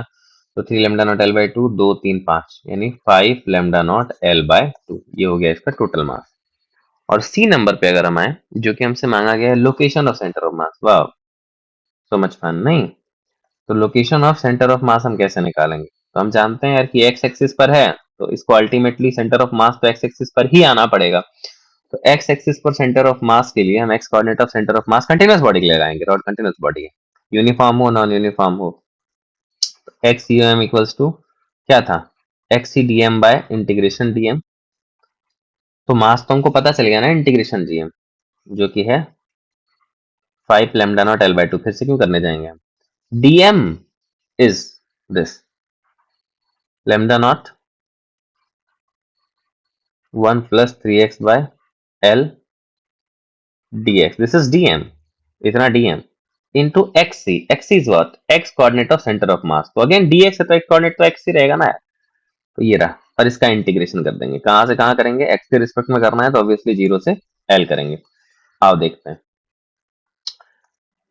क्या सीन है इसका। तो इस बार हो जाएगा ऊपर में लैम्डा नॉट, x को भी मल्टीप्लाई कर लेते हैं, तो lambda not x dx plus 3 lambda naught by L x dx integration 0 से L, और नीचे है 5 lambda naught L by 2। इसको तुम लोग सॉल्व कर लेते तो नहीं, lambda naught x dx का x स्क्वायर बाय 2, तो ये हो जाएगा L square by 2 plus 3 lambda naught by L x dx का हो जाएगा x स्क्वायर बाय 2। तो हाँ, कुछ मिस हो गया क्या? अच्छा ये x स्क्वायर था, sorry, x into x x square, तो ये हो जाएगा x cube by 3, so this will be L cube by 3 upon 5 lambda naught L by 2। तो कितना हो जाएगा? देखो लैम्डा नॉट एल कॉमन लेके हम काट सकते हैं सीधा, है ना। तो वहां बच गया L by two plus 3, L से इसको काटेंगे तो एल स्क्वायर बचेगा, और एल स्क्वायर में एक एल निकल चुका है तो एल बच गया। और ये 3 3 तो कट ही गया, ये 3 3 तो कट ही गया। तो लैम्डा नॉट एल निकल चुका है, एक एल कट चुका है, तो एक ही एल बच रहा है बेसिकली, अपॉन यहाँ पर 5 बाय 2। तो ये हो जाएगा 3l bye 2 upon 5 bye 2, 2 2 cut गया, तो आंसर आ गया 3l बाय 5। यहाँ तक में ओ, तो यहाँ तक में कोई दिक्कत नहीं है, गुड। हम लोग थोड़ा सा और आगे चलते हैं और बात कर लेते हैं थोड़ा सा यूनिफॉर्म सर्कुलर आर्क के लिए। Centre of mass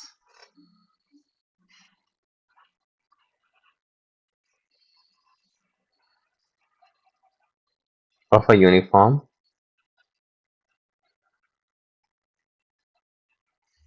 circular arc, again पहले से आइडिया है तो तुमको उतना दिक्कत नहीं बुझाएगा, बट अगर नहीं है तो थोड़ा सा कष्ट तो होगा। आर्क वाला कुछ नहीं है, डायग्राम क्या है यार, दिक्कत करेगा।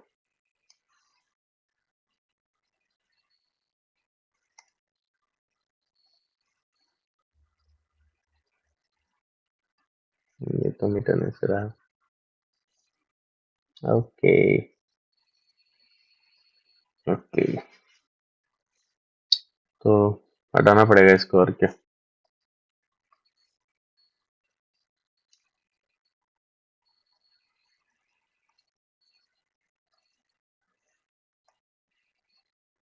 एक आर्क लेते हैं, यूनिफॉर्म सर्कुलर आर्क,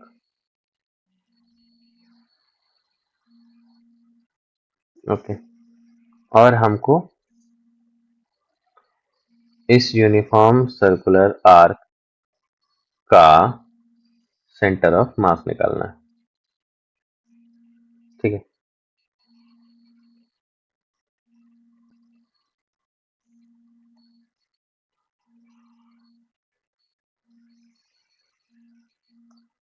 ये कुछ ओ हो गया, जिस सर्कल का ये पार्ट है आर्क उसका ओ हो गया, ये इसका रेडियस कुछ आर मान लो, मास इसका एम मान लो, और ये मान लो कि टोटल एंगल जो बना रहा है आर्क सेंटर पे थीटा बना रहा है, ठीक है। अब हमको इसका निकालना है सेंटर ऑफ मास। कैसे निकालेंगे? देखो अगर आर्क का निकाल लिया ना, तो इस थीटा का वैल्यू पाई भर देंगे ना, तो सेमी सर्कुलर आर्क का भी निकल जाएगा, यानी सेमी सर्कल का, जो एक इंपॉर्टेंट रिजल्ट है, याद भी रखना उसके लिए। तो चलो शुरू करते हैं। ये आर्क है, हम ऐसा करते हैं, इसको इसका एलिमेंट कैसे मानेंगे और समझते हैं इसको। देखो, इसको समझने के लिए ऐसा करते हैं, हम इसका एक कॉपी बना लेते हैं।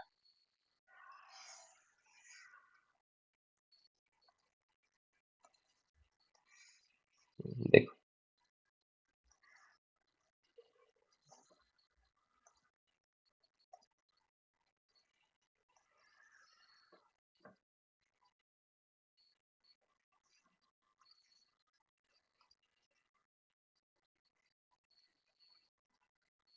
ठीक है, हम एक एलिमेंट लेते हैं कि ये यहां से ना, अच्छा एक और लाइन लेना पड़ेगा।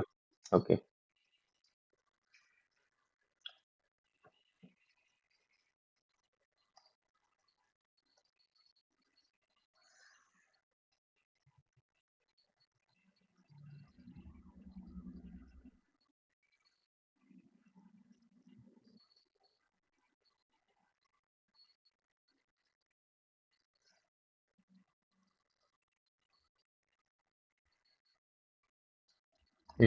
ओके,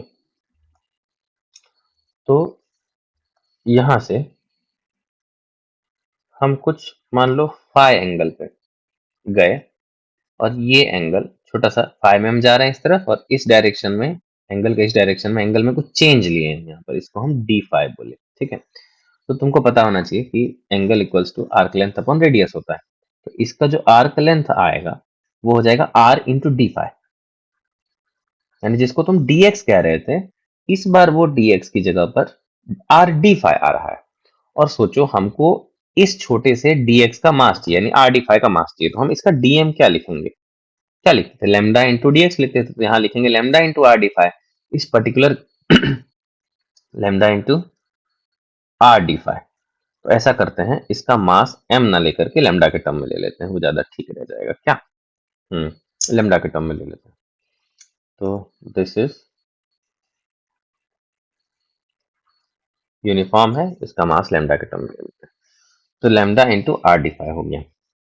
अब हमको सेंटर ऑफ मास निकालना है। अच्छा, इसके बारे में जरा सा सोचो, जैसे तुम फाई पर जाकर के ये लिए, तो इसका अगर ये सिमेट्रिक है, अगर ये डायग्राम सिमेट्रिक है, यानी अगर ये थीटा है तो लेफ्ट में थीटा बाय 2 है और राइट में भी थीटा बाय 2 है, ये लाइन हम बीचों बीच लिए हैं जिससे हम फाई पे जा रहे हैं। तो सोचो, फाई एंगल पे अगर राइट हैंड साइड की तरफ, यानी इसको कह लो तुम क्लॉकवाइज सेंस में, अगर तुमको एक एलिमेंट मिल रहा है, तो सेम एंटी क्लॉकवाइज सेंस में भी एक एलिमेंट मिलेगा ना यहाँ पे, है कि नहीं मिलेगा। सोचो, इन दोनों का सेंटर ऑफ मास तो सिर्फ इस पेयर के कोरिस्पॉन्डिंग सेंटर ऑफ मास सिर्फ वाई पे लाई करेगा। फिर अगला तुम अगर दूसरा कोई एलिमेंट इधर ले रहे हो, तो उसके कोरिस्पॉन्डिंग इधर एक एलिमेंट मिलेगा, हर एलिमेंट के कोरिस्पॉन्डिंग इधर एक एलिमेंट मिलेगा, क्योंकि लाइन सिमेट्री है कि नहीं। तो इस वजह से सेंटर ऑफ मास हमको पता है कि आने वाला है वाई कोऑर्डिनेट में। तो जब हम सेंटर ऑफ मास का कोऑर्डिनेट निकालेंगे, तो इसके लिए हम एक्स वाई जेड तीनों फॉर्मूला ना यूज करके सिर्फ वाई सेंटर ऑफ मास का फॉर्मूला यूज करेंगे। तो अगर हम यहाँ पे Y C O M use करें, देखो, अगर हम यहाँ पर Y C O M use करें, अगर यहाँ पर हम Y C O M use करें, तो ये बोलेगा ना, integration of Y C D M upon integration of D M, बोले हाँ। तो डीएम का इंटीग्रेशन तुम क्या कर सकते हो यार, लैम्बडा, यहाँ पहले वैल्यू पुट कर लेते हैं, वाई सी कितना हो जाएगा, वाई सी कितना हो जाएगा, इसका सेंटर ऑफ मास तो यही होगा, इसका वाई कोऑर्डिनेट कितना हो जाएगा, सोचो ये आर है, तो ये आर कॉस फाई हो गया ना। तो हम इसकी जगह लिख सकते हैं, वाई सी की जगह R cos phi, into D M की जगह क्या लिख सकते हो, लैम्डा आर डी फाई, है ना, अपॉन डीएम की जगह इंटीग्रेशन, अगेन लेमडा आर बाहर आ जाएगा, यहाँ डी फाई का इंटीग्रेशन जाएगा। अब बारी है कि सब बात ठीक है, लेकिन लिमिट कहाँ से कहाँ तक लिया जाए। तो सोचो, जो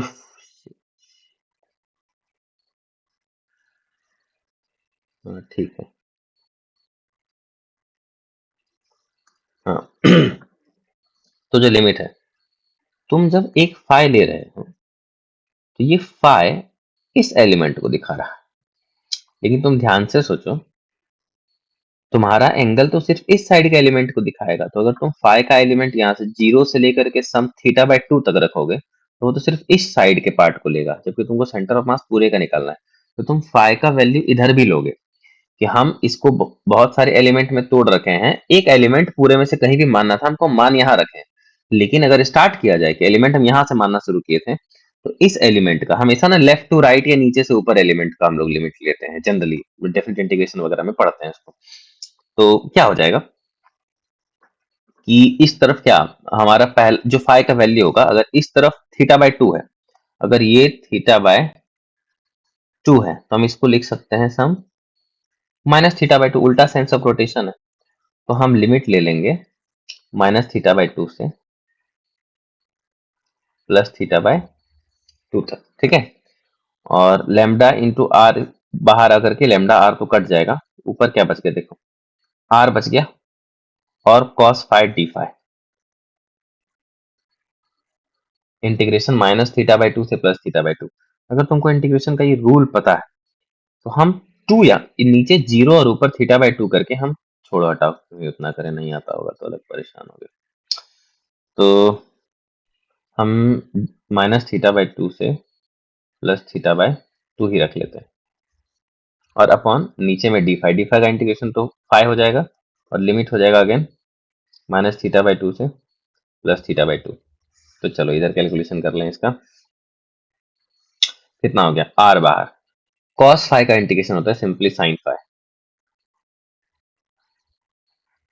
और माइनस थीटा बाय 2 से प्लस थीटा बाय 2 अपॉन इसका थीटा बाय फाइ की जगह पे एक बार थीटा बाय 2 रखोगे, माइनस एक बार फिर से माइनस थीटा बाय 2 रखोगे, तो जो theta by 2 plus theta by 2 कितना हो गया, बेसिकली हाफ ऑफ 1 हो गया, तो नीचे थीटा हो गया, नीचे थीटा हो गया, ऊपर आर हो गया। अब साइन फाइ, कुछ मिस्टेक ना करें हम लोग, आई होप नॉट। तो सब कुछ ठीक है, सब ठीक है। तो आर साइन फाइ का, साइन फाइ में पुट करेंगे हम लोग sine theta by 2 minus sine के अंदर अगेन एक बार माइनस साइन थीटा बाय 2, तो ऐसे आ जाएगा प्लस साइन थीटा बाय 2, कितना हो गया 2 times sine theta by 2, 2 times R sine theta by 2 by theta. इस 2 को ना नीचे ले जाओ, ऐसा क्यों कह रहे हैं सर अभी नहीं समझोगे, ठीक है। अभी जस्ट तुम याद रखो कि जो सेंटर ऑफ मास आया, अच्छा हम लोग वाई कोऑर्डिनेट निकाल लेना सेंटर ऑफ मास का, ये रिजल्ट इसको याद रख लो, इसी फॉर्मेट में जैसे लिखे हैं ऐसे ही याद रख लो इसको, ये अभी से लेके इलेक्ट्रोस्टैटिक्स वगैरह सब जगह हम काम में ले लेंगे इसको, ठीक है। तो Y C M equals to R sine theta by 2 upon theta by 2, ये हमारा रिजल्ट हो गया इस आर्क के लिए। अब तुम सोचो इस पर्टिकुलर केस में, अगर तुम एक रिंग बना लो, सेमी सर्कुलर रिंग बना लो, ठीक है, अगर इसे सेमी सर्कुलर सा रिंग बना लो, अब तुम बोलो ये क्या था, तो बड़ा स्थिति बन,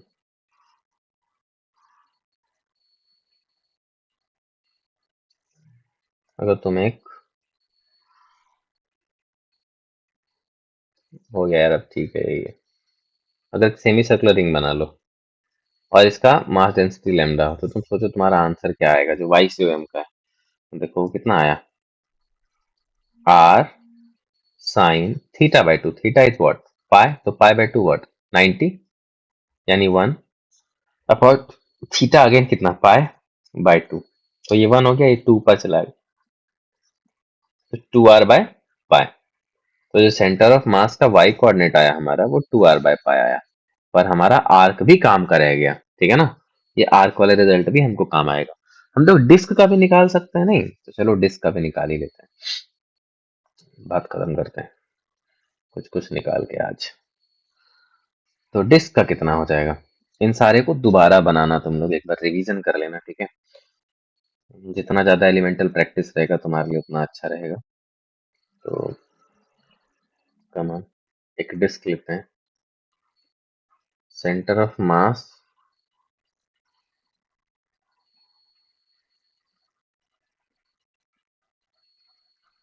of a uniform semicircular disc, तो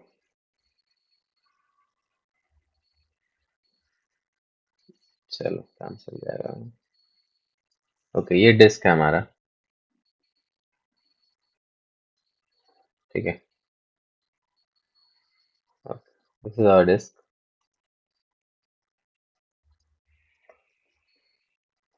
ये डिस्क किस चीज से मिलके बना होगा?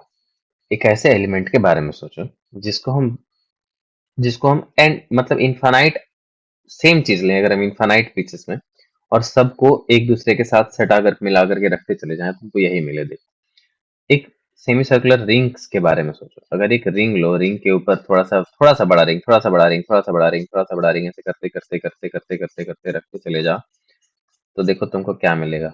अल्टीमेटली एक डिस्क ही तो मिलेगा, है कि नहीं? तो अगर तुमको ये बात समझ में आया, तो हम लोग ना बोलेंगे यार इसमें तो डीएम का काम तो रिंग कर गया। जैसे रॉड में डीएक्स का काम, एलिमेंट का काम, डीएम का काम डीएक्स करता था, क्योंकि बहुत सारे डीएक्स को मिला करके हम एक पूरा रॉड बनाते थे। तो यहाँ बहुत सारे रिंग को मिला करके, ठीक है ना, छोटे से सेमी सर्कुलर रिंग को मिला करके हमें डिस्क बनाएंगे। तो ठीक है, रिंग बनाएंगे, उसमें हम एक डीएक्स लेते थे रॉड में, यहाँ पर हम एक रिंग लेंगे। तो याद करो, यही चीज सीखना है, यही चीज सीखना है कि जब कभी भी हमको रॉड में एलिमेंट लेना होता था डीएक्स, जो हम एक ही बार में समझ गए कि डीएक्स ही लेना है, पर लेना कैसे है? तो हम यहां से एक्स पे जाके डीएक्स लेते थे। वैसे ही डिस्क का एक पैटर्न है कि जब हमको डिस्क में रिंग लेना है, तो हम ऐसे, मान लो डिस्क का रेडियस और मास आर और एम है रेस्पेक्टिवली, तो हम बोलेंगे ना कि मान लेते हैं कि छोटा आर का रेडियस का, छोटा आर का रेडियस का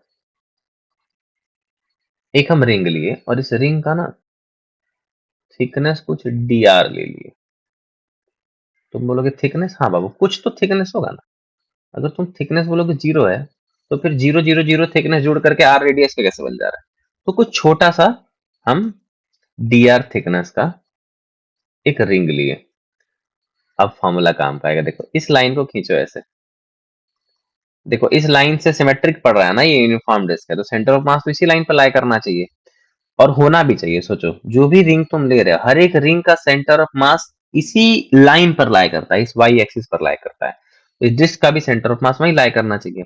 तो हम अगर वाई सी एम निकालें सीधा, तुम क्या लिखेंगे? Integration Y C D M upon integration of D M. बड़ा मजेदार आंसर आएगा। तुम फॉर्मूला पुट करने सीखोगे। वाई सी कैसे रखेंगे? तो वाई सी क्या था? डीएम के, चलो ढूंढते हैं वाई सी क्या था। डीएम के सेंटर ऑफ मास का वाई कोऑर्डिनेट था। अरे ये क्या है?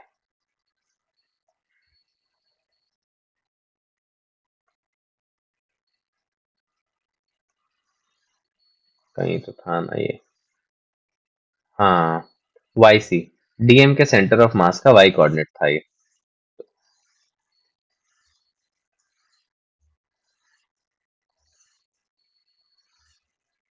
तो डीएम के सेंटर ऑफ मास का अगर ये वाई कोऑर्डिनेट है, तो हम लोग पुट करेंगे कि इस डीएम का वाई कोऑर्डिनेट कितना होगा सेंटर ऑफ मास का। तो तुम बोलोगे रिंग का भी तो पढ़े थे कि सेंटर ऑफ मास का वाई कोऑर्डिनेट रिंग का 2r/π होता है, सेमी सर्कुलर रिंग का।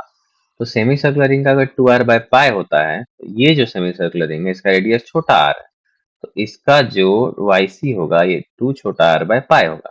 और डीएम का बारी है। अच्छा हाँ, ये भी तो इम्पोर्टेंट बात है, डीएम तो नहीं लिखे सर, अरे लिखते हैं। देखो इसका मास कितना होगा, तो सोचो ये वाला तो, जो तुम कंटिन्यूअस बॉडी लेके आए हो, ये तो डिस्क है ना, ये तो एरिया वाला टर्म हो गया ना। तो इसमें तुम लैम्डा ना लेकर के सिग्मा लेके आओगे। Sigma into D A is my D M. बोले बहुत सुंदर। तुम इसका एम आर ले लो या सिग्मा ले लो, उससे फर्क नहीं पड़ता, आंसर सिग्मा के टर्म में नहीं आएगा। तो सिग्मा अगर लेना चाहते हो तो ले सकते हो, तुम्हारा मन, चलो ले लेते हैं। सिग्मा क्या हो जाएगा? एम बाय इसका एरिया कितना है सोचो, पाई आर स्क्वायर बाय 2 है, क्योंकि पाई आर स्क्वायर तो पूरे रेडियस, पूरे सर्कल का होता है, पूरे डिस्क का होता है। तो पाई आर स्क्वायर बाय 2 हो गया, ये हो गया सिग्मा, मास अपॉन एरिया, और इनटू डी। इसका एरिया कितना है? Think about it. इस रिंग को, सेमी सर्कुलर रिंग को खोल दो, ये तो वायर रॉड की तरह काम करेगा, नहीं रेक्टेंगुलर रॉड की तरह। तो लेंथ इंटू ब्रेड्थ, तो लेंथ कितना हो जाएगा? अगर पूरा पूरा रिंग एलिमेंट माने होते तो 2 पाई आर लेते, इसका लेंथ ये पाई आर हो जाएगा। और इसका थिकनेस कितना है? डी आर, यानी जो एरिया हो जाएगा वो पाई आर इंटू डी आर हो जाएगा। तो कुछ पाई पाई सा कट गया, तो 2m/r स्क्वायर, छोटी आर डी आर हो गया डीएम।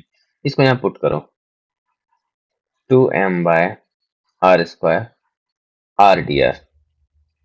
वाह।